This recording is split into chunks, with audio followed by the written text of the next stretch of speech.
आप सभी का स्वागत है इस ऑनलाइन ट्यूटोरियल में। Class 12th mathematics chapter 2 inverse trigonometric functions part 2। ये सेकंड वीडियो है इस चैप्टर से रिलेटेड, जिसमें हम graphical representation of inverse trigonometric functions discuss करेंगे। अब ये रिमार्क ऑलरेडी हम लोगों ने पिछले वीडियो में देखा था, एक बार फिर हमने यहाँ इंक्लूड किया है ताकि आप उसको फिर से समझें। we know from chapter 1 that if y is equal to fx is an invertible function, then x is equal to f inverse y. Thus the graph of sine inverse function can be obtained from the graph of original function by interchanging x and y axis. That is, if a b is a point on the graph of sine function, then ba becomes the corresponding point on the graph of inverse of sine function. ये ordered pair के form में, अगर A B sine function पे है तो B ए उसके inverse पे होगा। Okay, thus the graph of function y is equal to sine inverse x can be obtain from the graph of y is equal to sine x by interchanging x and y axis. The graph of y is equal to sin x and y is equal to sin inverse x are as given in figure. The dark portion of the graph of y is equal to sin inverse x represent the principal value branch. और principal value branch आपको discuss की गई थी, जो मतलब -π/2 to π/2 जो है principal branch value है साइन इनवर्स के लिए, कॉस के लिए अलग है, टेन के लिए अलग है। तो ये बाई मतलब चॉइस लिया गया है और एक स्टैंडर्ड मेजर है ये। It can be shown that the graph of an inverse function can be obtained from the corresponding graph of original function as a mirror image, that is the reflection along the line y is equal to x. इस चीज़ें हमने पिछले video में भी discuss किया था। This can be visualized by looking the graph of y is equal to sin x and y is equal to sin inverse x as given in the same axis figure 2.13। वो अब देखिए, ये जो पहला है इसमें डायग्राम वो original sine function का है। अब साइन फंक्शन की, अब देखिए किसी भी फंक्शन की ग्राफ प्लॉट करने के लिए कुछ हमारे पास जानकारियाँ होनी चाहिए। सबसे पहले तो उसकी सिमेट्रिसिटी क्या है, उसके बाद उसका मैक्सिमम वैल्यू मिनिमम वैल्यू क्या है, वो एक्स एक्सिस और वाई एक्सिस को कहाँ कहाँ कट करता है, ये सारी वैल्यू हमको पता होनी चाहिए, तभी हम उसके ग्राफ को समझ पाएंगे। अब देखिए, ये ओरिजिनल साइन का ग्राफ है, साइन की मैक्सिमम वैल्यू 1 होती है और मिनिमम वैल्यू -1 होती है। तो देखिए इसका ग्राफ उसी के बीच में है। मैक्सिमम वैल्यू आप जहाँ भी इसके आप ट्रफ देखिए, जहाँ जहाँ इसका अप्स हैं जहाँ भी, वो 1 है, और जहाँ जहाँ इसके डाउन्स हैं, क्रेस्ट हैं, वो -1 है। तो ये मैक्सिमम और मिनिमम वैल्यूज़ हो गई। अब ये पीरियोडिक फंक्शन आपको बताया गया है कि ये एक कंप्लीट रेवोल्यूशन के बाद रिपीट करता है अपनी वैल्यू, मतलब 2π के बाद फिर से रिपीट करेगा जो भी है। अब अप्स और डाउन्स वैसे ही आते जाएंगे। एक्स एक्सिस को कहाँ कहाँ कट करेगा, तो जहाँ y 0 होगा तो साइन x 0, मतलब इंटीग्रल मल्टीपल ऑफ पाई, जो हम ऑलरेडी डिस्कस कर चुके हैं। तो ये इसका ओरिजिनल फंक्शन। अब देखिए ये जो है इसका इन्वर्स फंक्शन है, और इसमें आप देख सकते हैं कि एक डॉटेड मतलब ये बोल्ड लाइन है जो कि इसके प्रिंसिपल ब्रांच को रिप्रेजेंट करता है। ये जो 2.1 का सेकेंड है, ये प्रिंसिपल ब्रांच वैल्यूज़ को रिप्रेजेंट करता है। और देखिए ये जस्ट उल्टा हो गया, उसको रिवर्स, मतलब एक्सिस को रिवर्स कर दें हम तो वो ग्राफ हो गया ये। ठीक है, अब ये -π/2 से π/2, अब इसका डोमेन हो गया -1 से 1। तो आप देखिए ये इसको एक्स एक्सिस पे, अब मतलब ओरिजिनल फंक्शन में जो है -1 और 1 वाई एक्सिस पे है, जो कि रेंज है। अब ये डोमेन हो गया है तो ये एक्स एक्सिस पे हो गया -1 से 1, और वाई एक्सिस पे इसके रेंज को रिप्रेजेंट किया गया है, मतलब 0, π/2, पाई, 3π/2। ये पॉजिटिव डायरेक्शन में, -π/2, -π, -3π/2 ये नेगेटिव डायरेक्शन में है। ठीक है, अब देखिए अगर इसको एज अ ओवरऑल हम लेंगे तो पूरा रियल नंबर को एज अ डोमेन हम दिखाएंगे तो ये इन्वर्टिबल नहीं होगा। हमको प्रिंसिपल ब्रांच वैल्यू के बारे में ही डिस्कस करना, -π/2 से π/2, जो यहाँ पे बोल्ड लाइन के फॉर्म में डिस्कस्ड है। अब ये थर्ड में देखिए, थर्ड ग्राफ में ये y is equal to x line है, और x एक्सिस के अलांग जो है वो original function y is equal to sine x है, और y एक्सिस के अलांग उसका इन्वर्स है। तो आप देख सकते हैं कि ये जो है उसका मिरर रिफ्लेक्शन है। x एक्सिस के जो लेफ्ट में है ग्राफ, y एक्सिस मतलब वही जो है y is equal to x के नीचे, मतलब y एक्सिस पे है। तो सेम आप देख सकते हैं। अब -π/2 और π/2 के बीच के पोर्शन को देखिए, जो ज़्यादा हमको फोकस करना है।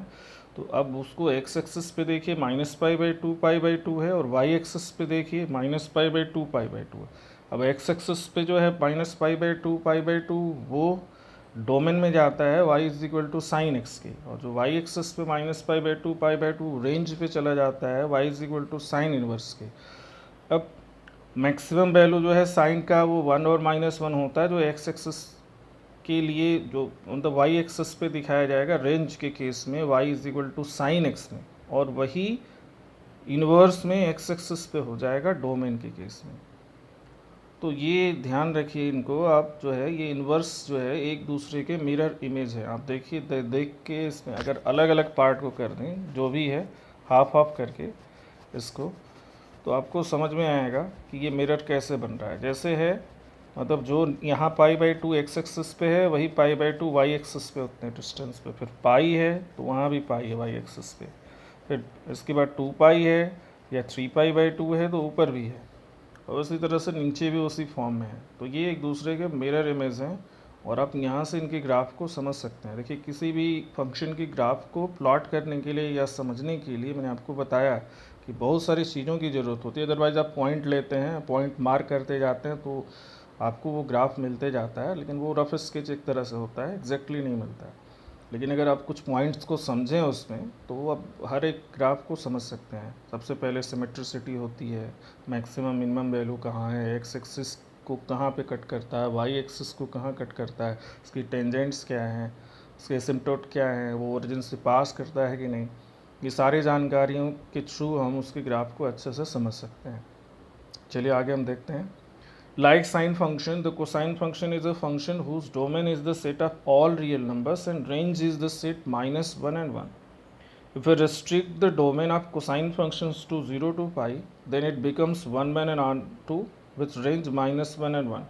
अब देखिए जो कोसाइन फंक्शन होता है उसका भी डोमेन ऑल रियल होता है। अब उसको भी हम छोटे छोटे इंटरवल्स में डिवाइड करेंगे, रिस्ट्रिक्ट करेंगे अपने आप को, और उन सारे इंटरवल्स में एक इंटरवल हम 0 से पाई लें तो वो उसको as a principal branch value कह सकते हैं, जिसमें वो 1 ऑन 2 फंक्शन होगा with domain -1 to 1 and range. Inverse के बारे में बात कर रहे हैं, नहीं तो कोसाइन फंक्शन का डोमेन फिर अगर हम रिस्ट्रिक्ट करेंगे तो 0 से पाई और रेंज -1 से 1 हो जाएगा, और इसी के इन्वर्स रिफाइन करने में ये उलट जाएंगे।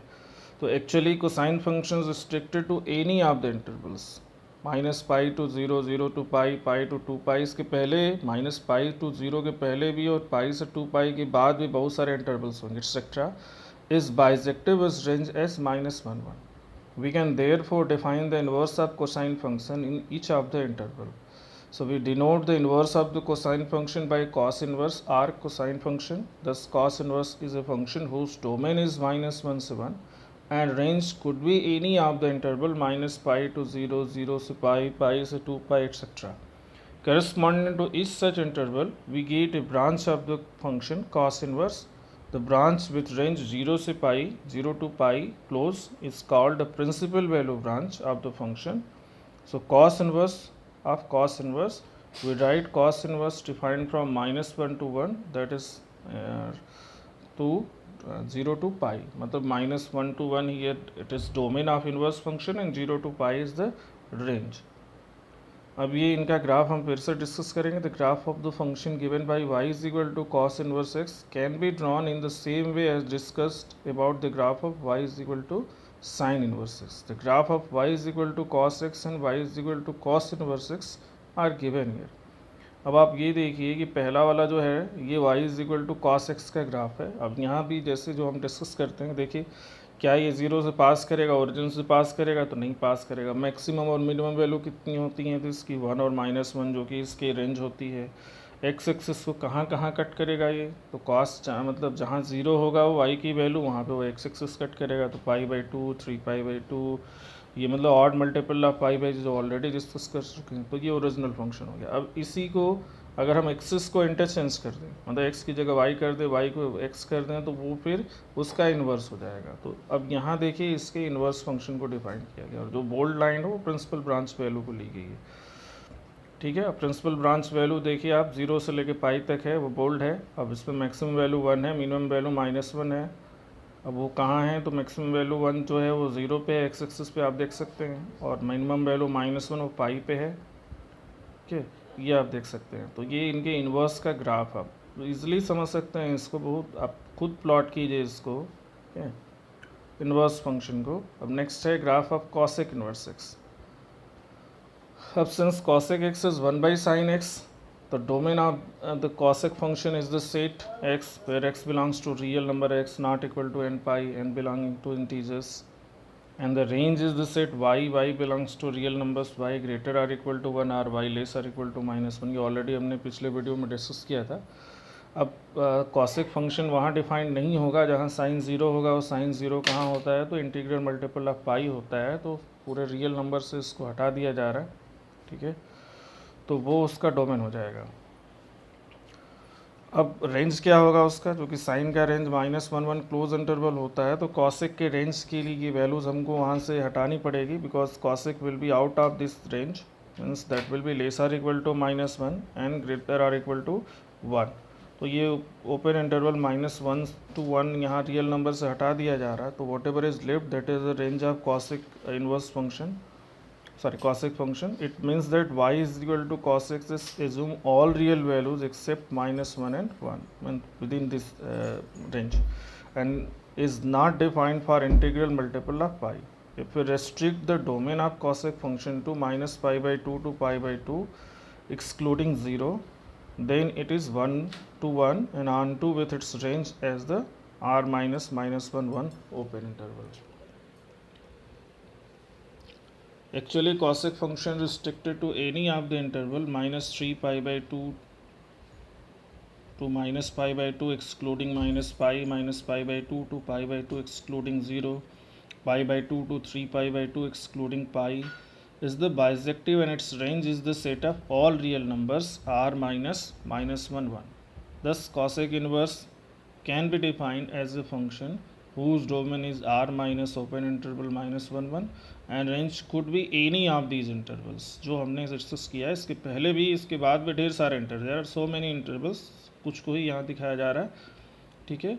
अब the function corresponding to the range -pi/2 to pi/2 excluding 0 is called a principal value branch. अब हर एक ट्रिग्नोमेट्रिक फंक्शन की एक प्रिंसिपल ब्रांच वैल्यू ली गई है। So we thus have principal branch as cosec inverse, that is defined from r minus open interval -1 to 1 to -pi/2 pi/2 closed interval excluding 0। अब the graph of y is equal to cosec x and y is equal to cosec inverse x are given in this figure। अब this is the cosec x। अब देखिए cosec x की value 1 से ज़्यादा ही होती है तो 1 के ऊपर हो गया, आप देखिए, और वो -1 से कम होती है तो -1 से नीचे ही जाएगी, इतना समझिए आप। अब ये साइन एक्स जहाँ 0 होगा कॉसेक एक्स लगभग इनफाइनाइट पहुँचेगा।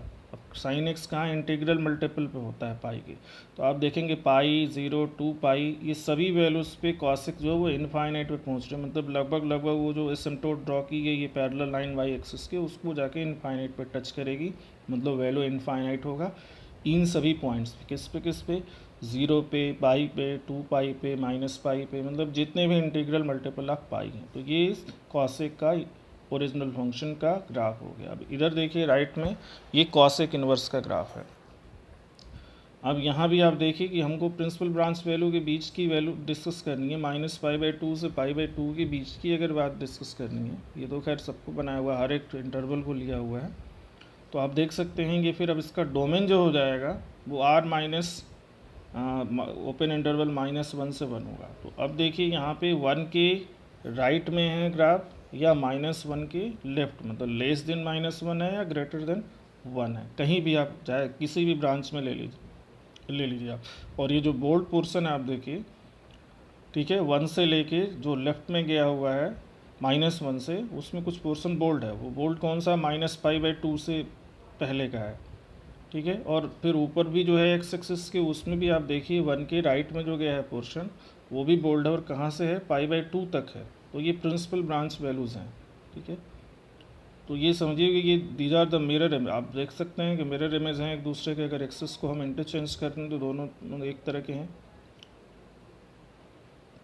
तो बहुत मतलब आसान है, थोड़ा समझने वाली बातें हैं इसमें, कुछ स्टैंडर्ड चीज़ें हमको याद रखनी है। अब सेक इनवर्स एक्स के लिए वही है, सेक एक्स जो है 1/cos x है, तो cos x जहाँ पे 0 होगा वहाँ सेक एक्स डिफाइंड नहीं होगा, और cos x 0 कहाँ होता है तो ऑड मल्टीपल ऑफ पाई/2 पे होता है, ठीक है। अब सेक एक्स का जो फिर डोमेन हो जाएगा r minus odd multiple of पाई/2 and range will be r minus -1 वही बात है जो कोसेक का। It means that sec second function assume all real values except open interval -1 to 1 and is not defined for odd multiples of pi/2.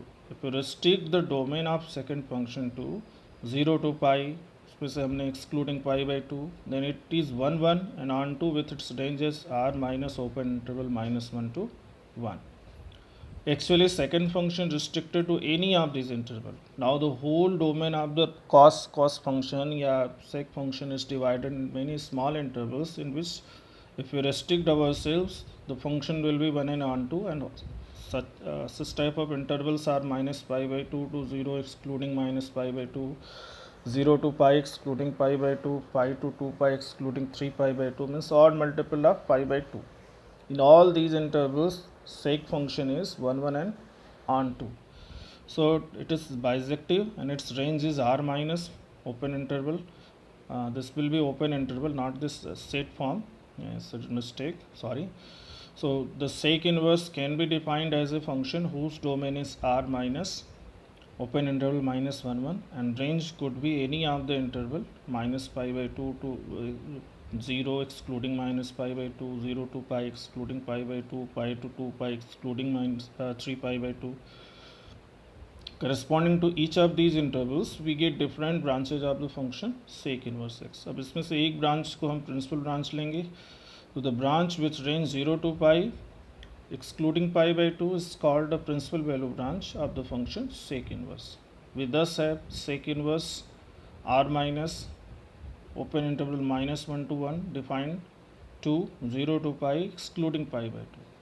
अब ये sec x और sec inverse x के graph दिए हुए हैं, ये ओरिजिनल ग्राफ है y equal to sec x का। आप देख सकते हैं इसमें इसकी मैक्सिमम वैल्यू जो है इनफाइनाइट तक जाएगी, ठीक है, लेकिन 1 और -1 के बीच में कोई भी पोर्शन इसका नहीं लाई करता। अगर आप 1 और -1 के से पैरेलल लाइन ड्रॉ कर दें एक्स एक्सिस की, तो देखेंगे कि 1 के ऊपर ही ग्राफ होगा या -1 के नीचे होगा, बिकॉज ये दोनों वैल्यूज़ के बीच की कोई भी वैल्यू सेक एक्स की नहीं होती है।